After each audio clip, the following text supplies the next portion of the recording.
Narração de livro preparado por Cristiane Batista. Se inscreva, grata. Jung. O canto da mariposa. Pouco depois dos acontecimentos a que acima aludimos, Miss Miller viajou de Gênova a Paris. Diz ela, meu cansaço no trem foi tanto, que mal consegui dormir 1 hora. Estava terrivelmente quente no compartimento das senhoras. Às 4 da manhã ela notou uma mariposa que voava em torno da luz. Tentou adormecer de novo, quando subitamente lhe ocorreu o seguinte poema: a mariposa ao sol ansiei por ti quando primeiro rastejei para a consciência, meus sonhos todos tratavam de ti quando na crisálida dormia. Miríades de minha espécie esgotam suas vidas contra uma tênue centelha vinda de ti. Só 1 hora mais e minha pobre vida se esvai, mas meu último esforço, como o primeiro desejo meu, será apenas de tua glória aproximar-me. Depois, obtido um vislumbre encantado, eu morrerei contente, pois a fonte de beleza, calor e vida em seu esplendor perfeito, por uma vez olhei. Antes de ocupar-nos com o material que Miss Miller traz para a compreensão desta poesia, tornemos a analisar rapidamente a situação psicológica em que ela surgiu. Algumas semanas parecem ter transcorrido desde a última manifestação direta do inconsciente. Nada sabemos sobre o estado de espírito e as fantasias deste período. Se pudermos concluir alguma coisa deste silêncio, seria que neste espaço de tempo realmente nada de importante aconteceu, e que a nova poesia torna a ser um fragmento manifesto da prolongada elaboração inconsciente do complexo. Muito provavelmente se trata do mesmo conflito já exposto anteriormente. No entanto, o produto anterior, o hino ao Criador, pouca semelhança tem com o poema atual. A nova poesia tem caráter bastante desalentador e melancólico, mariposa e sol, duas coisas que nunca se encontram. Mas perguntamos, a mariposa realmente precisa chegar até o sol? Conhecemos o provérbio da mariposa que voa para a luz e queima suas asas, mas não a lenda de uma mariposa que procura o sol.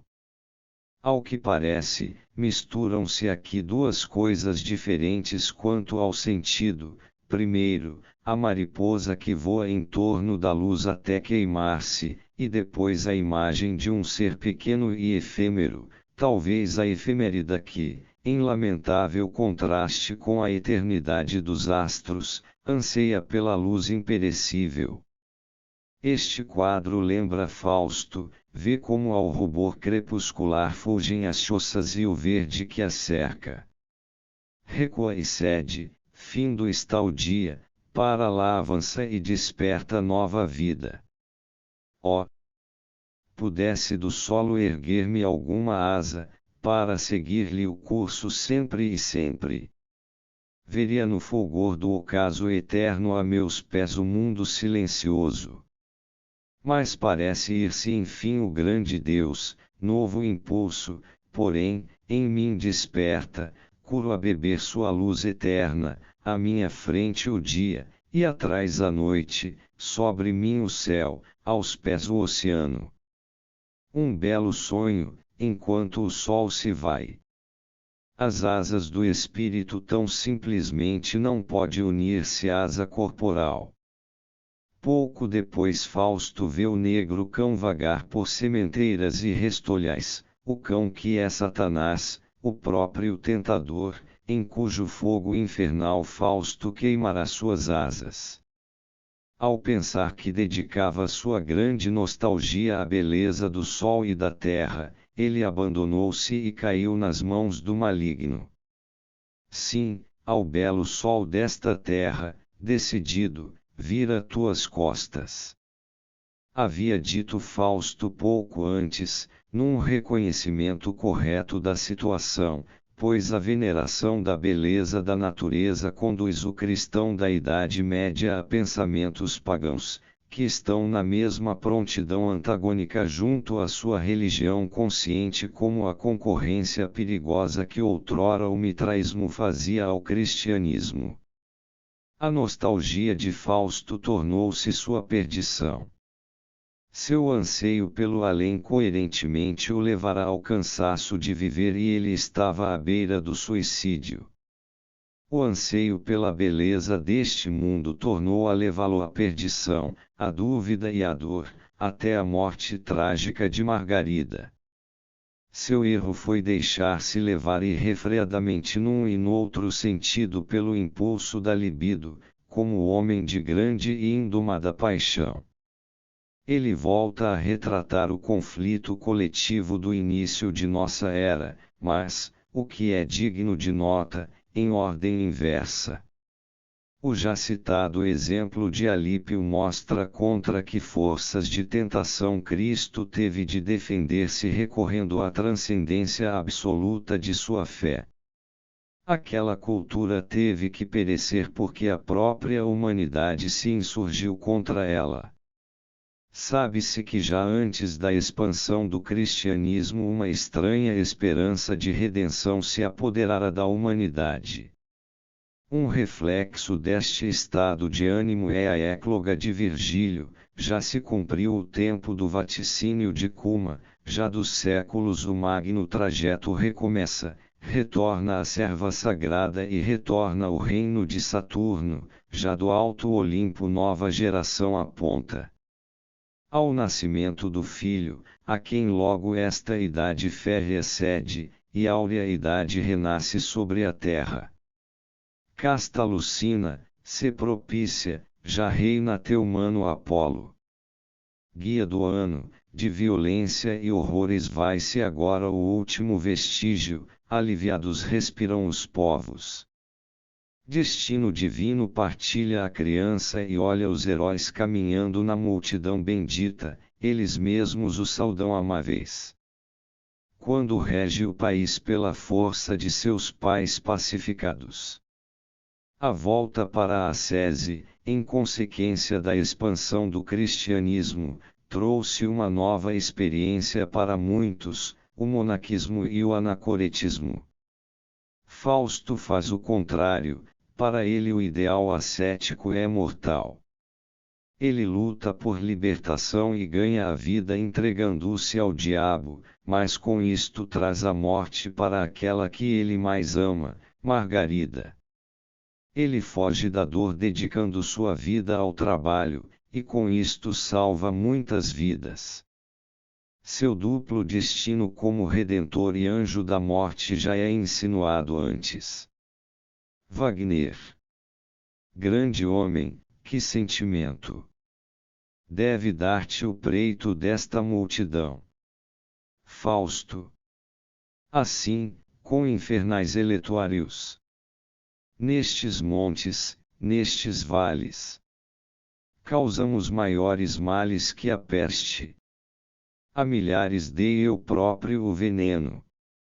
Fenecerão. E agora devo presenciar passivo. Que se honrem os infames assassinos. O profundo significado do Fausto de Goethe é justamente ter traduzido em palavras um problema que vinha se desenvolvendo há vários séculos, exatamente como o drama de Édipo o fizera na cultura helênica. Qual a saída entre Sila, da negação do mundo, e Caríbde, de sua afirmação? O tom esperançoso que se manifestou no hino ao Deus Criador não deve ter darado muito. A postura artificial só promete, jamais cumpre sua palavra, o antigo anseio voltará, pois uma particularidade de todos os complexos trabalhados só no inconsciente é que nada perdem de sua carga afetiva original, embora suas manifestações externas possam modificar-se de forma quase ilimitada. Podemos, por isso, considerar a primeira poesia como uma tentativa inconsciente de resolver o conflito por meio de uma posição religiosa positiva, como nos primeiros séculos os conflitos conscientes eram decididos pelo confronto com um aspecto religioso. Esta tentativa falha. Com a segunda poesia segue-se uma segunda tentativa, decididamente mais mundana. Seu sentido é indubitável, só uma vez. Revigen Donnereptard glance, e depois morrer. Das esferas da transcendência religiosa o olhar, como em Fausto, desvia-se para o sol deste mundo. E já se imiscui algo que tem sentido diferente, isto é, a mariposa, que voa em torno da luz até queimar as asas. Vejamos agora alguns enfoques de Miss Miller para a compreensão do poema. Este pequeno poema me impressionou profundamente. É verdade que não encontrei logo para ele uma explicação suficientemente clara e direta.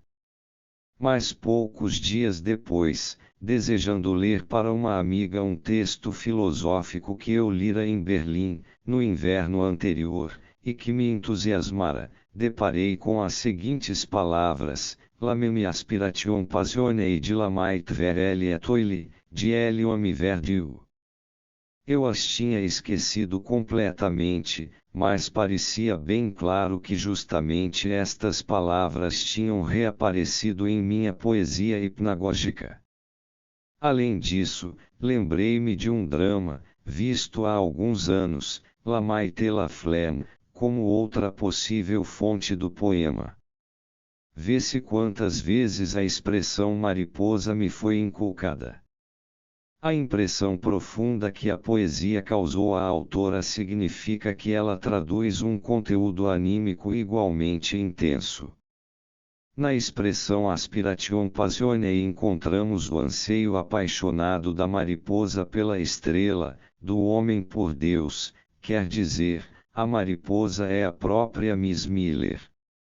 Sua última observação sobre a palavra mariposa que lhe foi inculcada tantas vezes, significa quantas vezes ela gravou inconscientemente a palavra mariposa como adequada a ela mesma.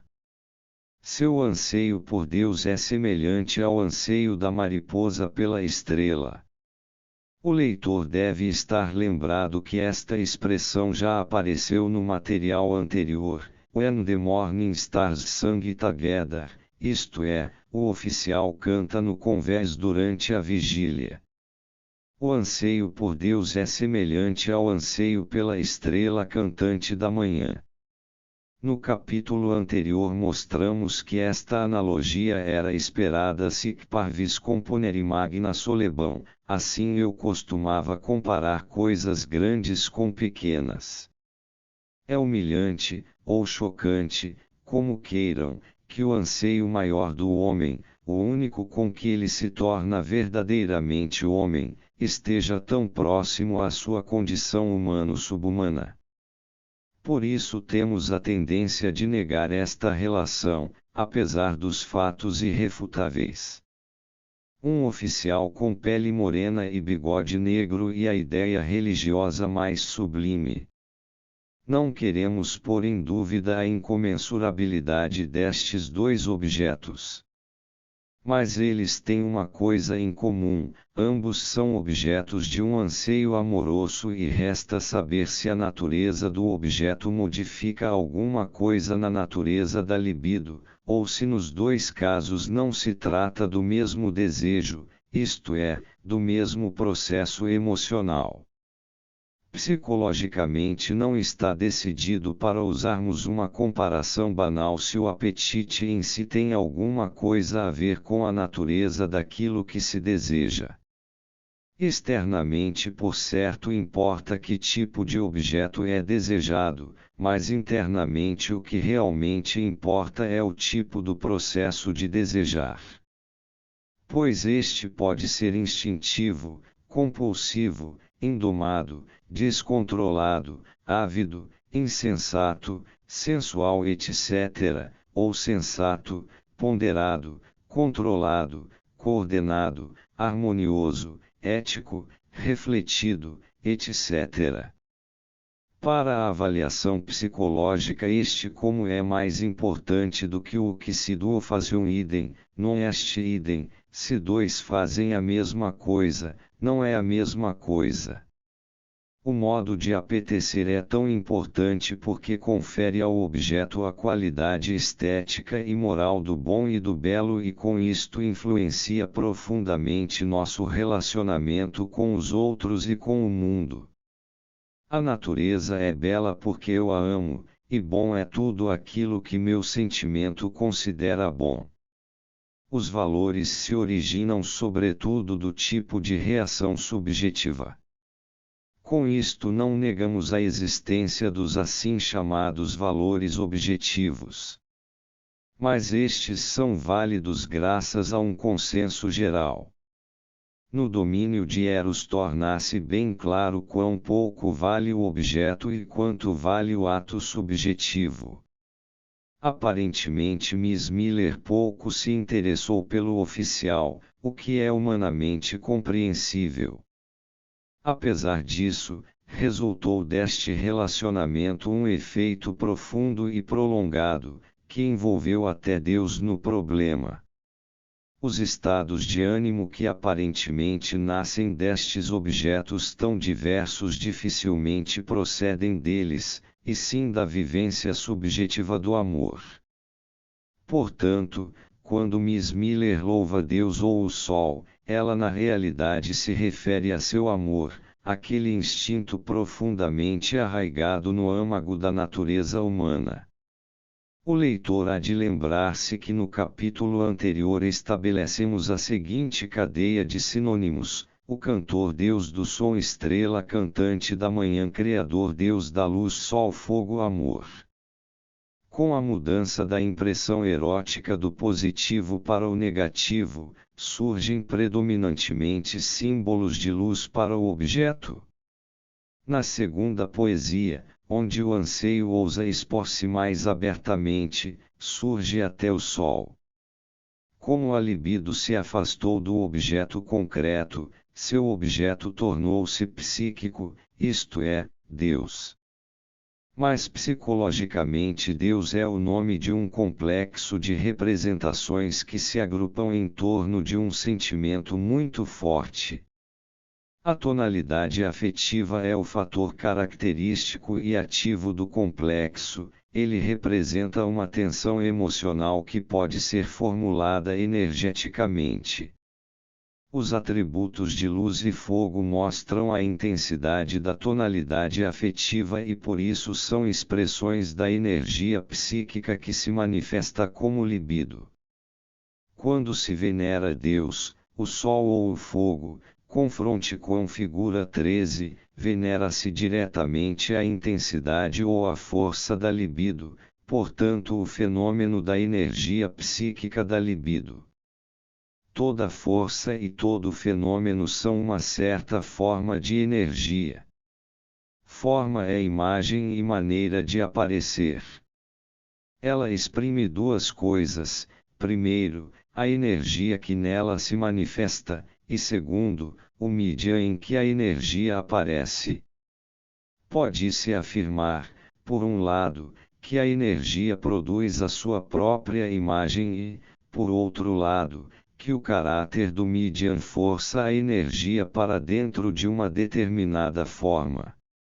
Este deduzirá do Sol a ideia de Deus, enquanto aquele opinará que o significado divino atribuído ao Sol provém da luminosidade determinada pela tonalidade afetiva. Aquele, por seu temperamento e sua inclinação, acredita mais no efeito causal do ambiente, este, mais na espontaneidade do transe espiritual. Temo que aqui se trata da célebre questão de quem é mais velho, o ovo ou a galinha. Mesmo assim, sou de opinião que o fenômeno psicoenergético neste caso não só é primordial, mas também que ele explica muito mais que a hipótese da primazia causal do mundo exterior. Penso, por isso, que em geral a energia psíquica, a libido, produz a imagem de Deus usando modelos arquetípicos, e que o homem, em consequência da força anímica que nele age, reverencia o divino, figura 8. Chegamos assim à conclusão aparentemente chocante de que, sob o ponto de vista psicológico, a imagem de Deus é um fenômeno real, mas de início subjetivo. Como diz Sêneca, Deus está próximo de ti, ele está contigo, em ti, ou, como reza a primeira epístola de São João, pois Deus é amor e se nos amamos uns aos outros, Deus permanecerá em nós. Figura 8. Veneração da doutrina de Buda como roda solar. Stupa de Amaravati, séculos 2 e 3. Para aquele que entende por libido apenas a energia psíquica de que dispomos conscientemente, um relacionamento religioso assim definido não passaria de um jogo ridículo consigo mesmo.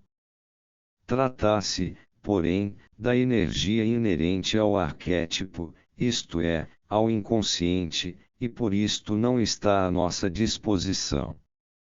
Este aparente jogo consigo mesmo nada tem, portanto, de ridículo, sendo, ao contrário, extremamente importante. Trazer um Deus dentro de si significa muito, é a garantia de felicidade, de poder e até de onipotência, uma vez que estes são atributos divinos. Trazer Deus em si mesmo quer dizer quase tanto como ser o próprio Deus. No cristianismo, onde as ideias e símbolos grosseiramente materiais foram eliminados ao máximo, encontram-se vestígios desta psicologia. Esta deificação é mais nítida nos mistérios pagãos, onde o místico é elevado à condição divina pela cerimônia da iniciação, no final da consagração nos mistérios sincréticos de Ísis, ele é coroado com a coroa de ramos de palmeira, colocado sobre um pedestal e venerado como Hélio, confronte com figura 9.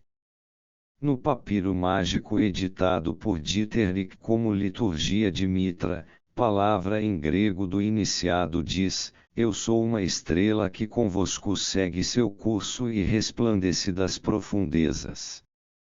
No êxtase religioso o iniciado se iguala aos astros, assim como um santo da Idade Média se equiparava a Cristo pela estigmatização. Francisco de Assis chegou até ao parentesco com o irmão Sol e a irmã Lua. Hipólito, durante a deificação do devoto, insiste: tu te tornaste Deus, serás companheiro de Deus e coerdeiro de Cristo. Sobre a deificação Hipólito diz: este é o conhece-te a ti mesmo. O próprio Jesus justifica aos judeus sua condição de filho de Deus com a citação do Salmo 82,6, eu disse, vós sois deuses. As ideias de deificação são antiquíssimas. Na crença antiga localizavam-se no período após a morte, mas o mistério já as contém neste mundo. Temos uma bela descrição num texto egípcio, é o canto triunfal da alma em ascensão: sou o Deus Atum, que só eu fui. Sou o Deus Re, em seu primeiro esplendor. Sou o grande Deus, que se criou a si mesmo, o Senhor dos deuses, a que nenhum outro Deus se iguala. Eu existia ontem e conheço o amanhã, o campo de luta dos deuses se fez, enquanto eu falava. Sei o nome daquele grande Deus, que nele mora. Sou o Deus Min, em seu aparecer, coloco as penas sobre minha cabeça, estou em meu reino, entro em minha cidade. Estou como meu Pai atum a todo e cada dia. Minha impureza se foi, e o pecado que havia em mim está erradicado. Lavei-me naqueles 2 grandes tanques que estão em Heracleópolis, onde o sacrifício dos homens é purificado para aquele grande Deus que ali reina. Ando pelo caminho onde lavo minha fronte nas águas dos justos. Chego a este reino dos glorificados e nele penetro pelo magnífico portal. Vós, que estais na frente, estendei-me vossas mãos, pois sou eu que me tornei um de vós. Estou com meu Pai atum a todo e cada dia. A deificação necessariamente tem por consequência um aumento da importância e do poder individual. Isto de início parece ser o objetivo, uma afirmação do indivíduo face à sua enorme fraqueza e insegurança na vida pessoal. Mas o reforço da personalidade é apenas uma consequência externa da deificação, muito mais significativos são os processos afetivos profundos. Quem introverte a libido, quem a desvia do objeto externo, sofre inicialmente as consequências inevitáveis da introversão. A libido, voltada para dentro do indivíduo, retorna ao passado individual e, do mundo das recordações, traz à tona aquelas imagens antigas que revivem os tempos em que o mundo ainda era cor-de-rosa. São, em primeiro lugar, as recordações da infância e, entre elas, as imagens do pai e da mãe. São as recordações únicas e imperecíveis, e não são necessárias grandes dificuldades na vida do adulto para tornar a despertar e ativar estas lembranças. Na religião, a reanimação regressiva paterna e materna das imagens tem papel importante. Os benefícios da religião correspondem aos efeitos da proteção exercida pelos pais sobre a criança, e seus sentimentos místicos estão arraigados nas lembranças inconscientes de certas emoções da primeira infância, daqueles pressentimentos arquetípicos, como diz o hino: estou em meu reino, entro em minha cidade. Estou com meu Pai atum a todo e cada dia. Figura 9. A iniciação de Lúcio. Frontispício de livro 11 de Les Metamorphoses ou Elias Nideur de Elia Polley, 1648. Mas o Pai visível do mundo é o Sol, o fogo celeste, por isto Pai, Deus, Sol, Fogo, são sinônimos mitológicos. O conhecido fato de que na força do Sol em verdade se reverencia a grande força criadora da natureza, diz claramente aquele que ainda não se deu conta, que o homem, na figura divina, venera a energia do arquétipo. Este simbolismo aparece de modo extraordinariamente plástico no terceiro logos do papiro comentado por Dieterich, depois da segunda oração. Estrelas saem do disco solar em direção ao iniciado, com 5 pontas, em grande número e enchendo todo o ar. Quando o disco solar se tiver aberto, verás um círculo incomensurável e portões chamejantes, que estão cerrados.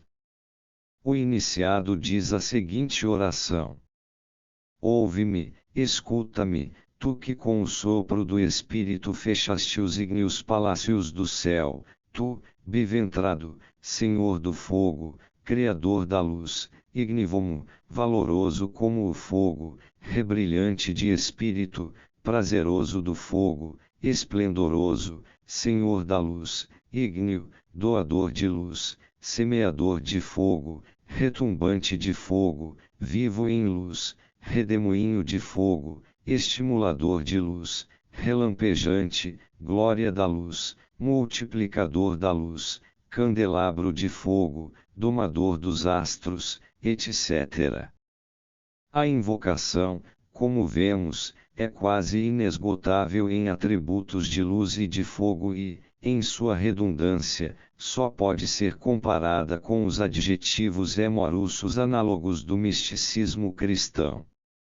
Entre os muitos textos que poderiam ser citados como exemplos, escolhi um trecho dos escritos de Mechtild von Magdeburg, de 1212 a 1277. Ó Senhor, amai-me com força e amai-me muito e longamente, quanto mais vezes me amardes, mais pura serei, quanto mais fortemente me amardes, mais bela serei, quanto mais longamente me amardes, mais santa serei neste mundo.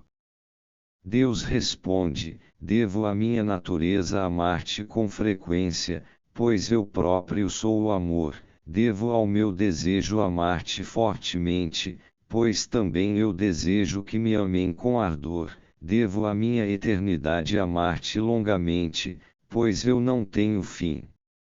A regressão religiosa de fato se vale da imago paterna e materna, mas só como um símbolo. Ela reveste o arquétipo com a figura dos pais, assim como explica a energia do mesmo com as ideias de fogo, luz, calor, fecundidade, força criadora, etc.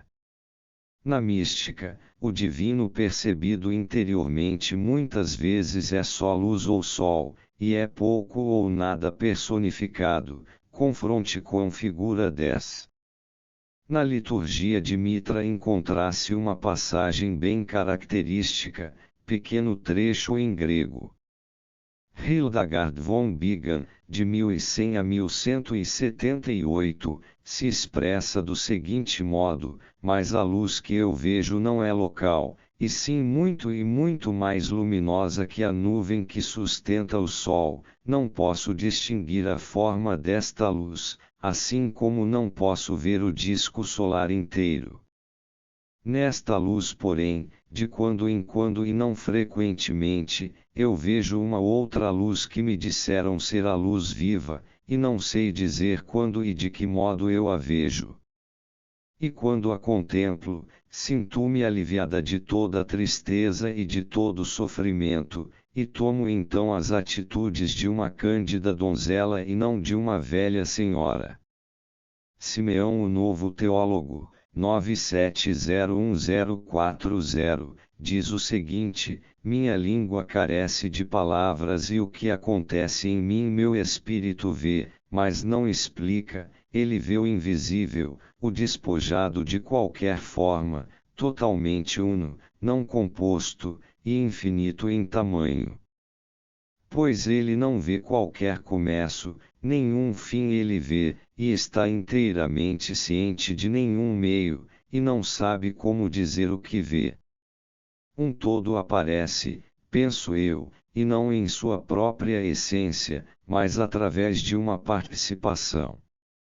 Pois no fogo acendes fogo e todo o fogo recebes, este porém não diminui e permanece indiviso como antes. Assim também aquilo que é partilhado separa-se do primeiro, e como um ser corpóreo entra em muitas luzes. Aquele, porém, é espiritual, incomensurável, inseparável e inesgotável. Pois não se divide em muitos quando se dá, mas permanece indiviso, e está dentro de mim e nasce em meu pobre coração como um sol ou um redondo disco solar, semelhante à luz, pois é uma luz. Das palavras de Simeão se depreende claramente que aquilo que é visto como luz interior, como o sol do além, é o psíquico emocional, e seguindo-o, meu espírito ansiava por abraçar o esplendor vislumbrado, mas não o encontrou como criatura e não lhe foi possível sair das criaturas, para que pudesse cingir junto a si aquele esplendor não criado e não alcançado. Não obstante, andou à volta de tudo e ansiou por vê-lo. Pesquisou o ar, caminhou pelo céu, transpôs os abismos, espreitou, como lhe pareceu, os confins do mundo. Mas em tudo isso nada encontrou, pois tudo era criação. E eu me lamentava, sofria e ardia em meu íntimo, e como um alienado eu vivia. Ele porém veio, quando quis, e descendo como uma clara nebulosa parecia pairar em torno de minha cabeça e então, assustado, gritei. Ele porém, de novo desaparecendo, deixou-me só. E ao procurá-lo penosamente percebi, de súbito, que ele estava dentro de mim mesmo, e no centro de meu coração apareceu ele como a luz de um sol circular. Em Nietzsche, em Ruhl e eu e Kate encontramos uma simbólica semelhante. Silêncio. Sobre grandes coisas eu vejo o grande. Devemos silenciar ou falar grande. Fala grande, meu maravilhoso saber. Ergo os olhos. Ali rolam mares de luz. Ó noite! Ó silêncio! Ó bulha mortalmente quieta! Vejo um sinal, de longínquas distâncias lentamente, cintilante, uma constelação desce a mim. Figura 10 O olho de Deus. Serafisches Blumengartlen, EUS Jacobo Emensriften, Frontispício, 1700. Figura 11 A viagem do Sol. A deusa do Ocidente, na barca da noite, entrega o disco solar à deusa do Oriente, na barca da manhã. Período egípcio tardio. Não é de admirar que a grande solidão de Nietzsche tenha recriado certas imagens que a vivência religiosa de antigos cultos havia transformado em rituais. Nas histórias da liturgia de Mitra temos imagens semelhantes, que agora podemos compreender sem dificuldade como símbolos estáticos da libido, mas alteres dito a segunda oração, onde 2 vezes se diz silêncio, e a seguinte, então assobia 2 vezes e estala a língua 2 vezes, e de imediato verás grande número de estrelas de 5 pontas descerem do disco solar enchendo todo o ar. Mas dais novamente silêncio, silêncio, etc. Os atos de assobiar e estalar a língua são relíquias arcaicas, modos de atrair a divindade teriomorfa. Significado semelhante tem o urrar, tu, porém, levanta o olhar para ele e solta um longo urro, como que com um chifre, aplicando todo o teu fôlego, comprimindo teus flancos, e beija os amuletos etc. Minha alma urra com a voz de um leão faminto diz P75 Mechthild von Magdeburg. Salmo 42,2 Como o servo clama por água fresca, assim minha alma, ó Deus, clama por ti. O hábito do culto, como tantas vezes, degenerou em metáfora. Mas a esquizofrenia ressuscita o antigo hábito no assim chamado milagre do berro de Schreber, através do qual ele informa sobre sua existência ao Deus mal orientado a respeito da humanidade. Pede-se silêncio, e a seguir desvenda-se a visão luminosa. A semelhança entre a situação mística e a visão poética de Nietzsche é surpreendente. Nietzsche fala de constelação. Constelações sabidamente são sobretudo teriomorfas ou antropomorfas, o papiro diz, estrelas de 5 dedos, semelhantes à aurora com os dedos cruzados, o que nada mais é que uma imagem antropomorfa. Pode-se esperar, portanto, que após uma contemplação prolongada, a imagem de chamas se transforme num ser animado, numa constelação de natureza teriomorfa ou antropomorfa, pois a simbólica da libido não estaciona no sol, na luz ou no fogo, mas dispõe de muitos outros meios de expressão. Dou a palavra a Nietzsche, o sinal de fogo aqui, onde entre mares cresceu a ilha, uma pedra sacrificial erguida bruscamente, aqui, sob um céu escuro, Zaratustra acende seu fogo celestial. Esta chama com ventre esbranquiçado até frias distâncias lança labaredas seu anseio, para alturas cada vez mais puras estende seu pescoço uma serpente se impacienta impertigada, este sinal diante de mim ergue. Minha própria alma é esta chama, por novas distâncias insaciável, sobe, sobe, seu silencioso ardor. Tudo que é solitário procuro agora, respondei à inquietação da chama, apanhai para mim, pescador em altos montes, minha sétima, derradeira, solidão. Aqui a libido se transformou em fogo, chama e serpente. O símbolo egípcio do disco solar vivo, o disco com os dois uréus, serpentes, confronte com figura 12, contém a combinação das duas analogias da libido. O disco solar com seu calor fecundante é o análogo do calor fecundante do amor. A comparação da libido com o sol e o fogo é essencialmente análoga. Ela também contém um elemento causativo, pois sol e fogo, como forças benfazejas, são objetos do amor humano. Por exemplo, o herói solar Mitra é alcunhado de o muito amado. Na poesia de Nietzsche a comparação também é causativa, mas desta vez em sentido contrário, a comparação com a serpente é indubitavelmente fálica. O falo é a fonte da vida e da libido, o criador e taumaturgo, e sempre foi venerado como tal. Temos, portanto, três tipos de simbolização da libido. 1. A comparação análoga, como sol e fogo, confronte com figura 13. 2. As comparações causativas, a comparação com o objeto. A libido é designada por seu objeto, por exemplo, pelo sol benfazejo, b. Comparação com o sujeito.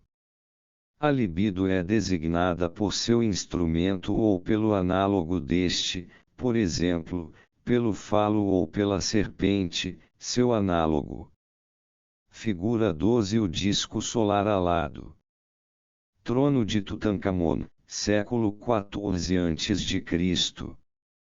A estas três formas fundamentais acrescentasse ainda uma quarta, a comparação de atividade, onde o tertium comparationis é a ação, por exemplo, a libido fecunda como o touro, é perigosa pela força de sua paixão como o leão ou o javali, está no cio como o asno etc.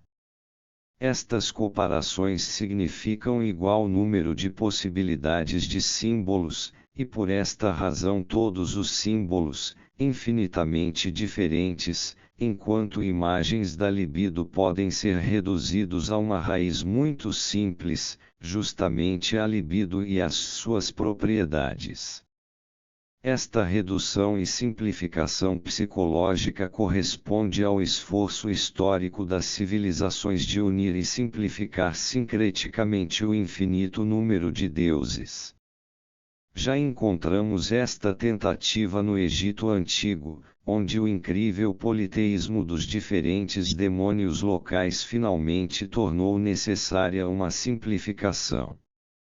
Todos estes diferentes deuses locais foram identificados com o Deus Sol, Re, assim, o Amon de Tebas, o Horus do Oriente, o Horus de Edfu, o Shnum de Elefantina, o Atum de Heliópolis etc. Nos reinos ao Sol a combinação Amon-Re-Armaxis-Atum foi invocada como Deus único, vivo em verdade.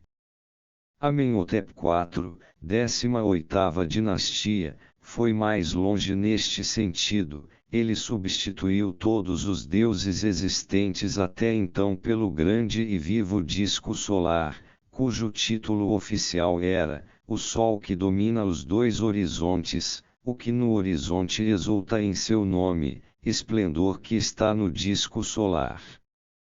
E não devia ser adorado um deus solar, acrescenta Hermen, e sim o próprio astro do Sol, que participa aos seres vivos a infinidade de vida nele existente através de suas mãos radiadas, figura 14. CFTB.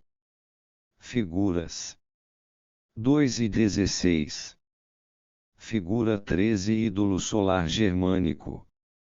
Com sua reforma, Amenhotep IV realizou uma obra valiosa sob o ponto de vista psicológico. Ele reuniu no disco solar todos os deuses representados pelo touro, carneiro, crocodilo, estaca etc., e declarou assim os atributos especiais de cada um deles como inerentes aos atributos do Sol. Destino semelhante teve o politeísmo grego e romano com as tendências sincretistas dos séculos subsequentes. Temos um excelente exemplo na bela oração de Lúcio à Rainha do Céu, Lua Rainha do Céu, quer, Titems, Ceres, a soberba mãe dos frutos do campo, quer sejas Vênus, ou a irmã de Febo, ou Proserpina, que causa horror com seu ulular noturno, tu, que com tua suave luz feminina iluminas todas as cidades. Estas tentativas de tornar a reunir em poucas unidades os arquétipos dispersos em inúmeras variantes e personificados em deuses individuais após sua multiplicação e diversificação politeísta mostram que já em tempos remotos as analogias praticamente se impunham. Heródoto merece ser citado sob este aspecto, sem falar dos sistemas do mundo greco-romano. A tendência de unificar opõe-se outra tendência, talvez ainda mais forte, de sempre de novo criar pluralidade. Até em religiões ditas estritamente monoteístas, como o cristianismo, a tendência politeísta se mostrou irreprimível, a divindade está dividida em 3 partes, a que se acrescentam ainda as hierarquias celestiais. Estas duas tendências de politeísmo e monoteísmo estão em luta constante, ora é um Deus com muitos atributos, ora são muitos deuses, que então simplesmente têm diferentes nomes locais e personificam ora este, ora aquele atributo do arquétipo, como vimos nos deuses egípcios. Com isto voltamos ao poema de Nietzsche, O Sinal de Fogo. Encontramos ali a imagem da libido como chama, teleomorficamente representada como serpente, simultaneamente como imagem da alma. Minha própria alma é esta chama, confronte com figura 15. Vimos que a serpente não deve ser interpretada apenas como falo, mas é também um atributo da imagem do Sol, o ídolo solar dos egípcios, portanto um símbolo da libido. Pode acontecer, assim, que o disco solar seja representado não só com mãos e pés, figura 16.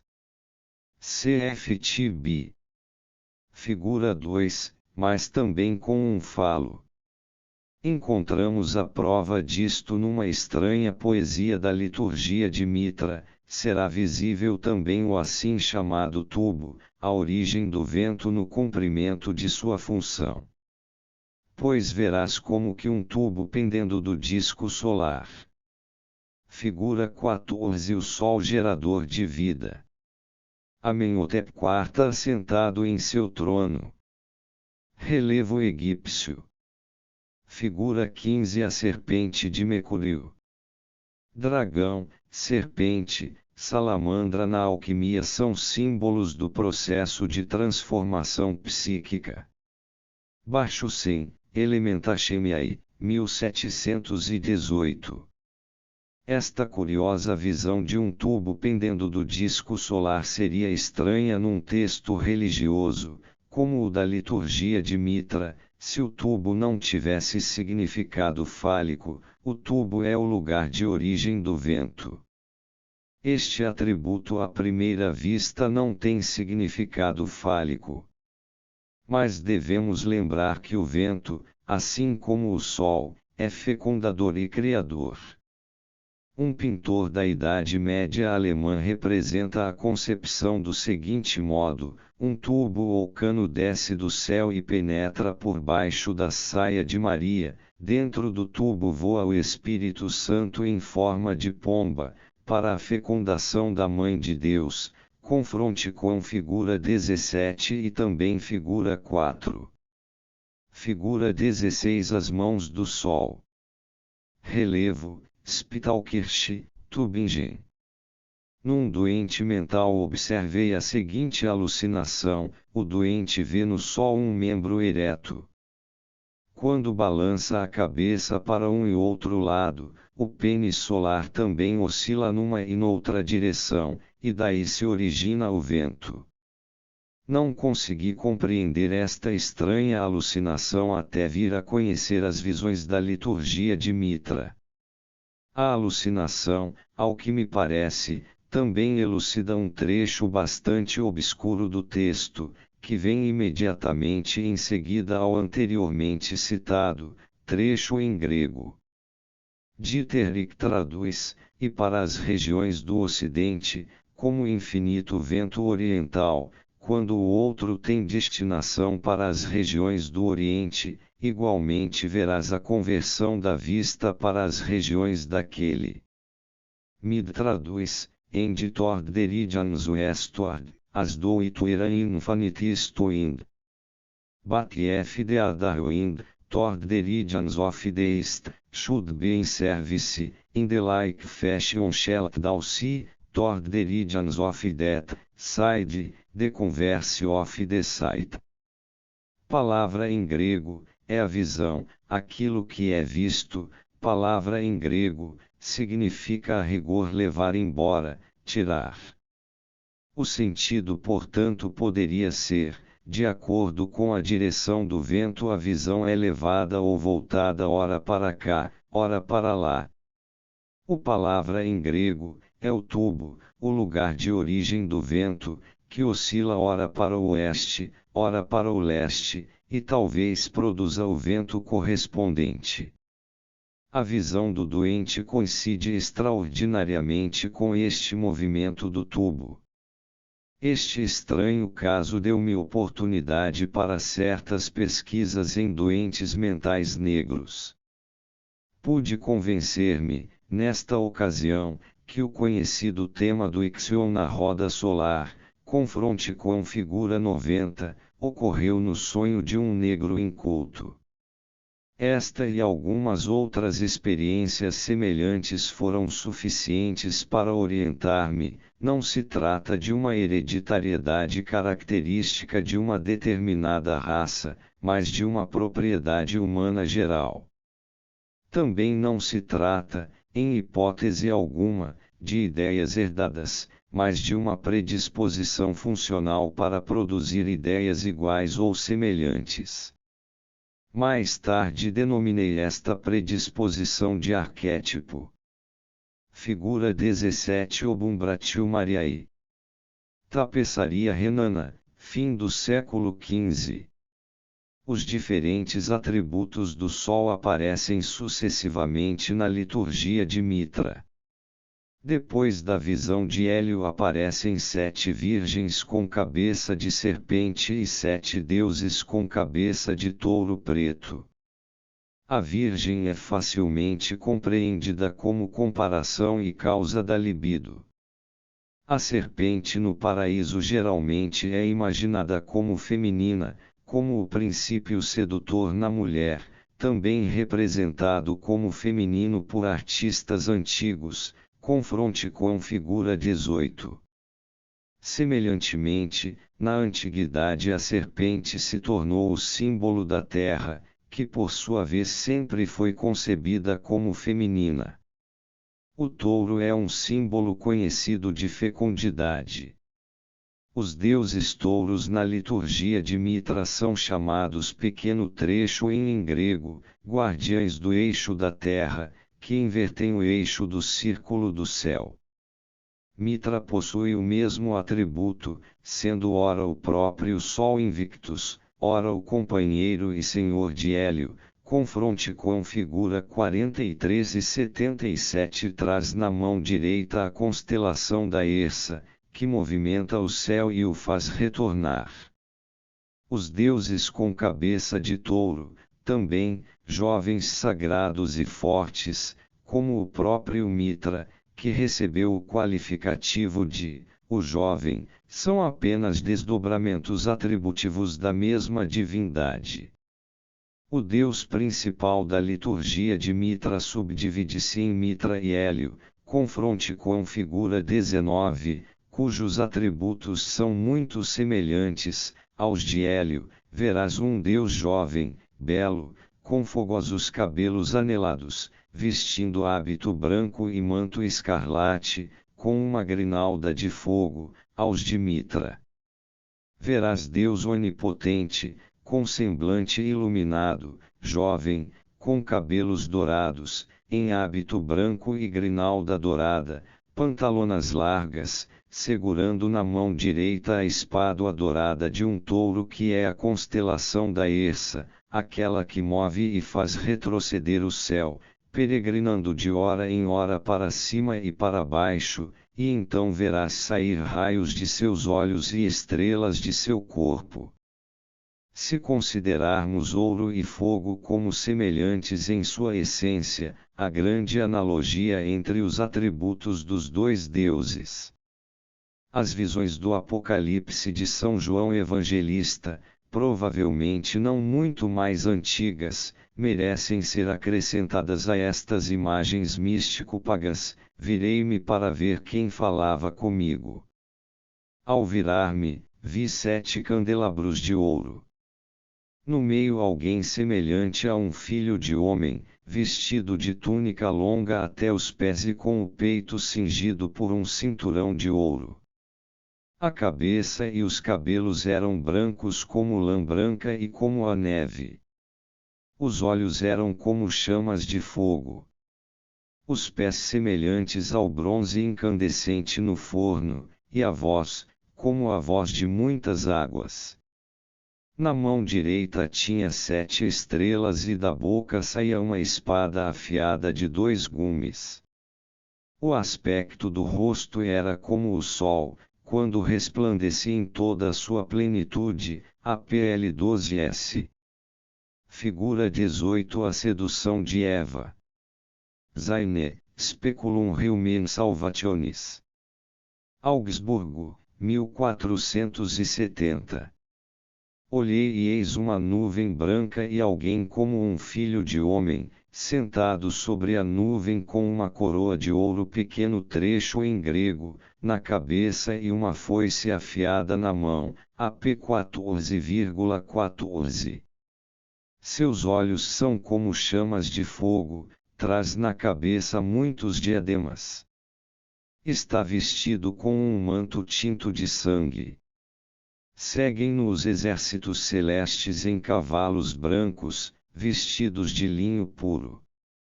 De sua boca sai uma espada afiada.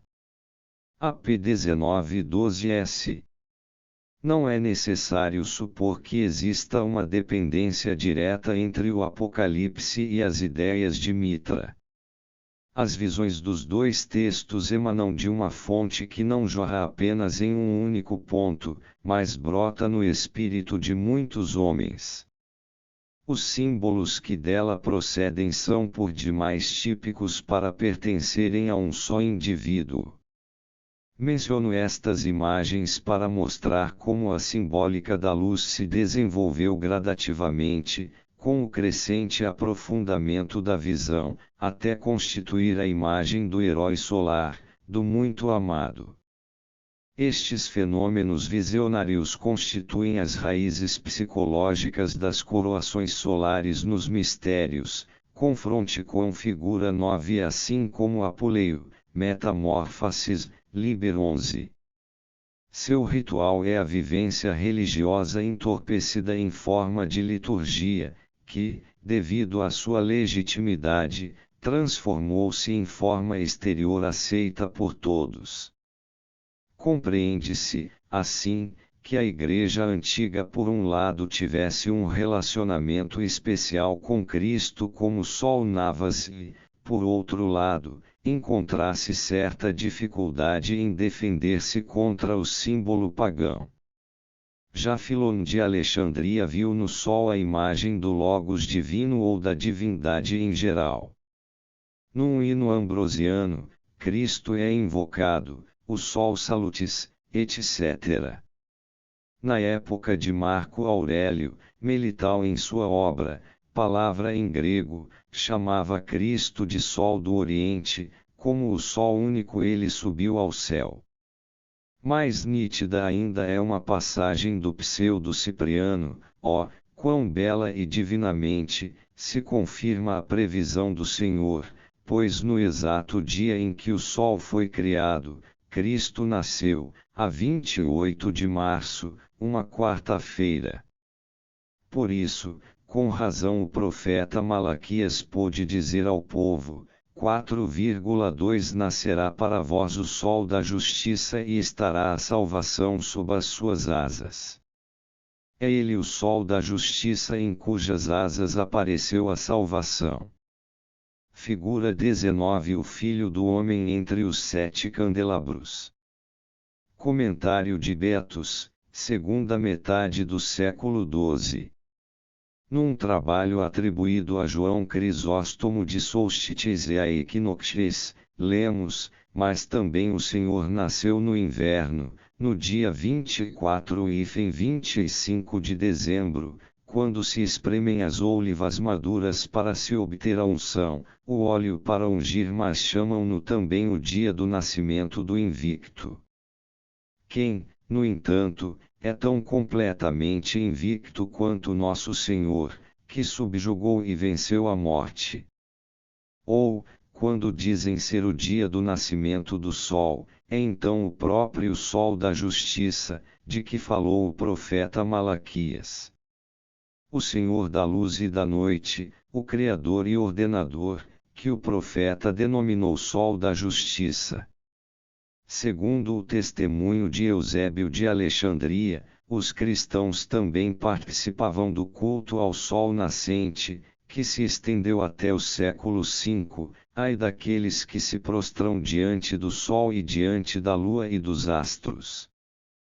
Pois eu vi muitos que se prostraram diante do sol e para ele rezaram.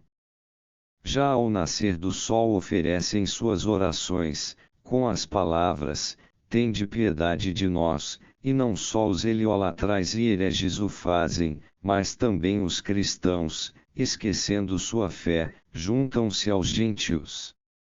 Agostinho diz expressamente a seus cristãos, non est hominus Christus sol factus, sed per quem sol factus est, Cristo não é o Senhor que se transformou em sol, mas é aquele por quem o sol foi feito. A arte sacra conservou muita coisa do culto ao sol, assim, a auréola radiada em torno da cabeça de Cristo, a auréola em geral. A lenda cristã atribui muitos símbolos de fogo e luz a seus santos.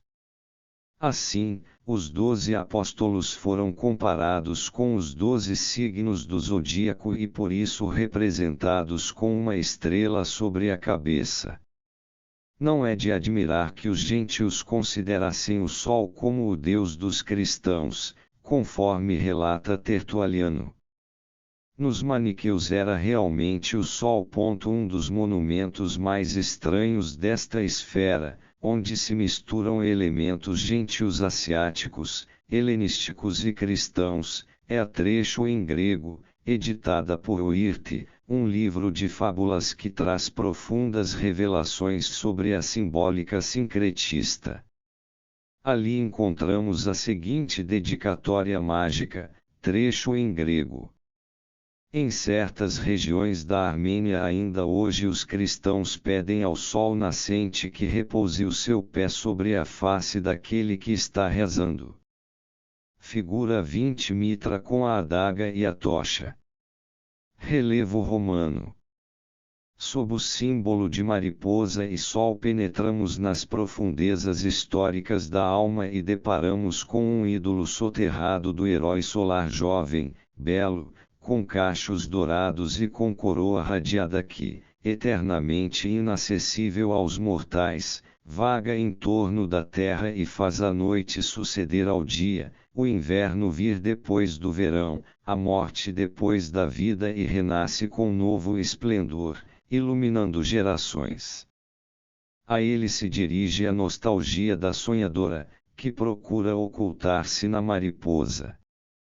A cultura antiga da Ásia Menor conhecia um culto ao sol sob a imagem do deus que morre e renasce, Osíris, confronte com figura 64, Tammuz, Atis-Adonis, Cristo, Mitra, Fênix e outros.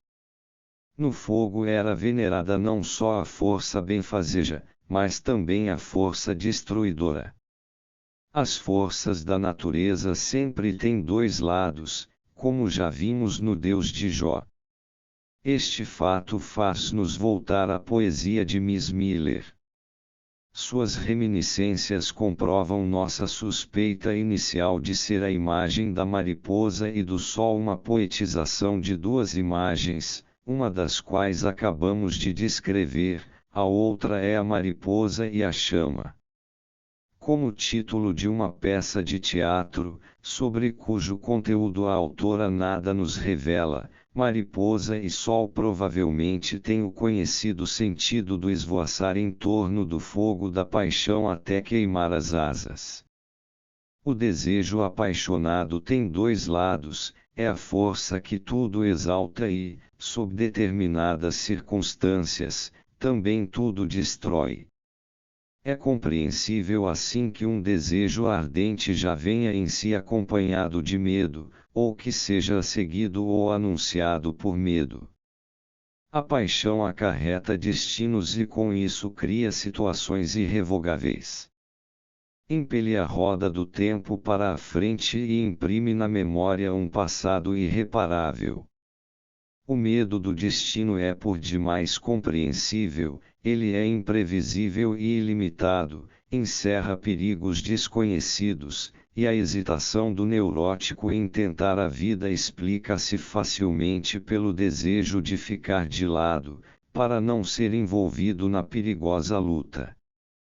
Quem renuncia à façanha de viver precisa sufocar dentro de si mesmo o desejo de fazê-lo, portanto cometer uma espécie de suicídio parcial.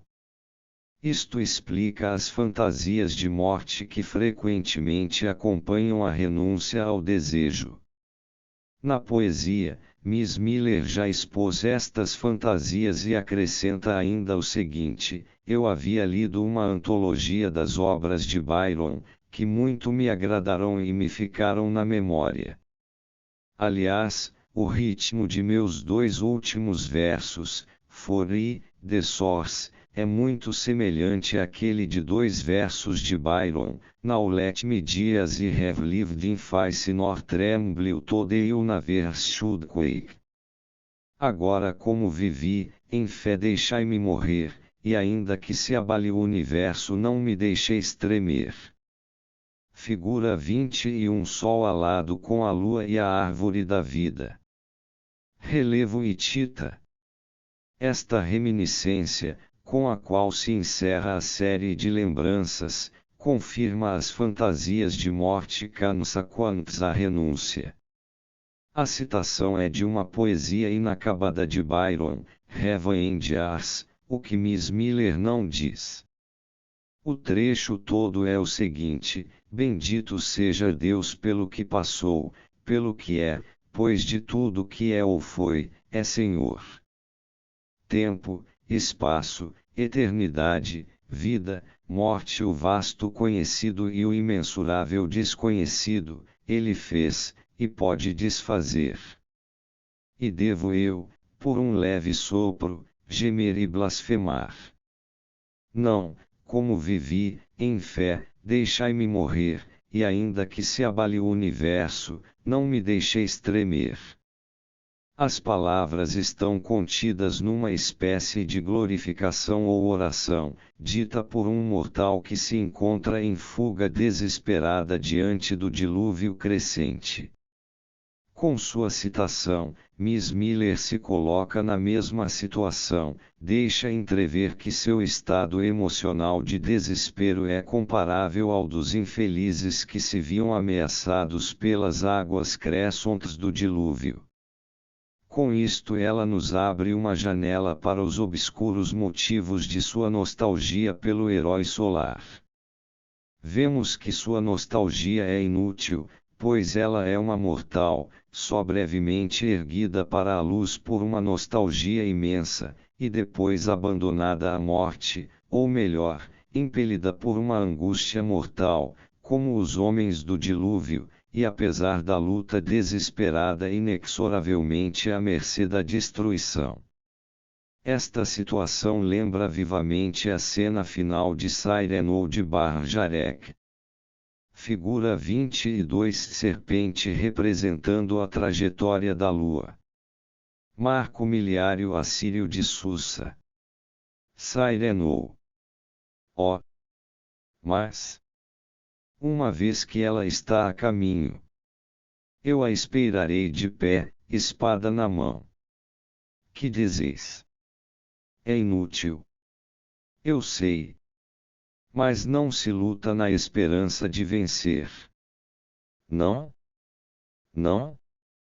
É muito mais belo quando é inútil. Sei muito bem que no fim a vez de me abater.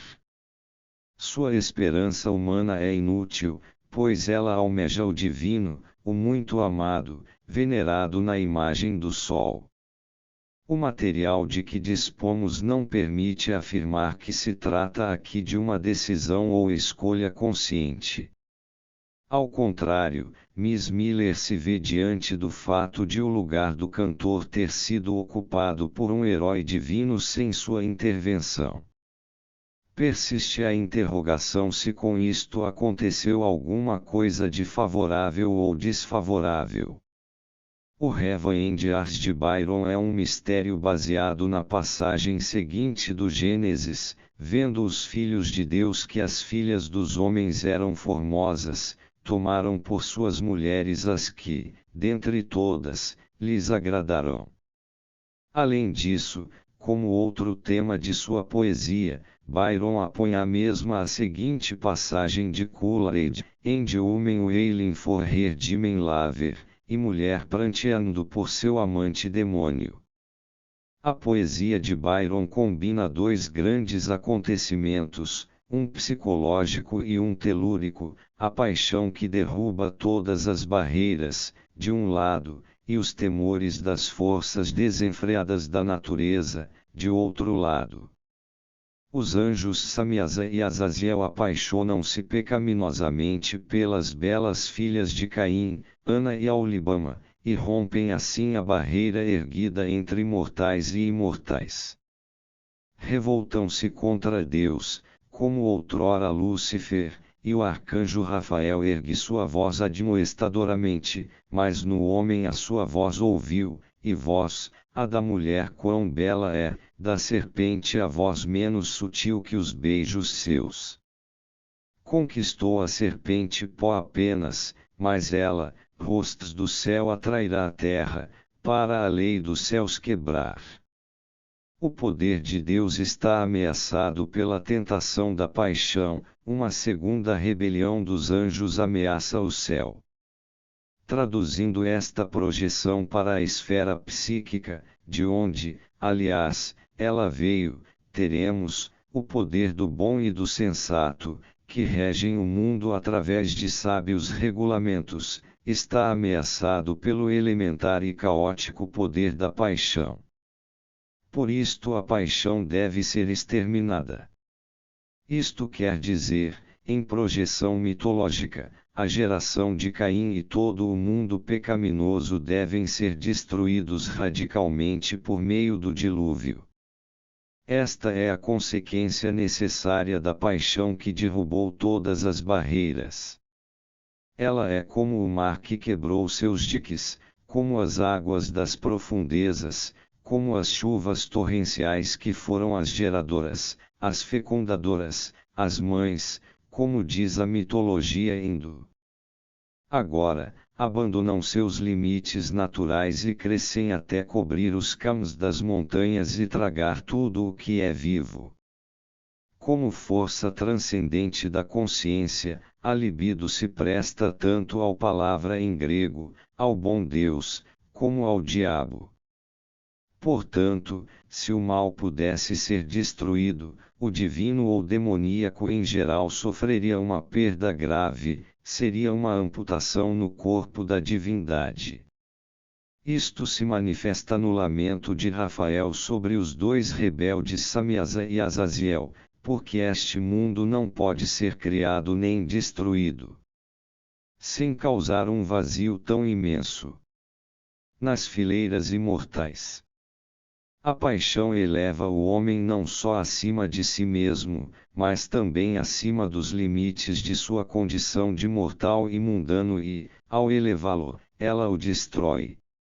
Esta ascensão mitologicamente encontra sua expressão na construção da Torre de Babel, que traz confusão aos homens, ou na indignação de Lúcifer. Na poesia de Byron ela é representada pela ambição da geração de Caim, cuja diligência põe a seu serviço os astros e seduz até os filhos de Deus. Embora a nostalgia pelas coisas mais elevadas seja legítima, o fato de transcender os limites traçados ao homem encerra em si o conceito primitivo de pecado e, com isto, a perdição. O anseio da mariposa pelas estrelas não é puro pelo fato de estarem elas lá em cima no céu, mas é o desejo de uma mariposa que dificilmente se desnaturaliza para aspirações tão nobres. Também o homem afinal continua homem. Pelo excesso de sua aspiração ele pode atrair o divino para a perdição de sua paixão. Ele de fato parece elevar-se para o divino, mas abandona com isto sua condição humana. Assim o amor de Ana e Aulibama por seus anjos se transforma em ruína para deuses e homens. A apelação com que as filhas de Caim invocam os anjos é, por assim dizer, um paralelo exato da poesia de Miss Miller. Figura 23 A serpente elevada, como reverso do crucifixo. Moeda de Jerônimo de Magdeburgo, ourives de Enabarg. Ana. Serafim. De tua esfera. Se alguma estrela contiver a tua glória, se nas profundezas eternas do céu tronares com os sete, ou se através do espaço infinito e alvo mundos afugentares com teu bater de asas reluzentes, ouve. Pensa nela, que por ti anseia. E embora nada seja para ti, lembra que és tudo para ela. A eternidade está em teus anos. Perene, imortal beleza em teu olhar.